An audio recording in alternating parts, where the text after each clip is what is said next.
আসসালামু আলাইকুম। হাই বন্ধুরা, আপনারা সবাই কেমন আছেন? অনেক দিন পর আজ ক্যামেরার সামনে আসলাম। এই যে দেখেন বৃষ্টির কী অবস্থা, ধান ক্ষেত সব নষ্ট হয়ে গেছে, সব পানিতে ভাসতেছে। আমিও যাচ্ছি মাঠের দিকে, ধানের ভিত পানি জমে গেছে, সব কাটা দেওয়ার জন্য যাচ্ছি।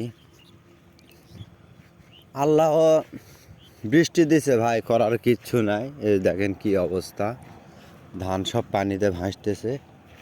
আজকে দুপুরের পরে বৃষ্টিগুলো হয়েছে, কিচ্ছু করার নাই। মানুষে যদি করতো ভাই, তাহলে তো মনে করেন একে অপরকে বেড়ায় মেরে ফেলতো, কিন্তু আল্লাহও করছে, করার কিচ্ছু নাই, সব আল্লাহর নেয়ামত।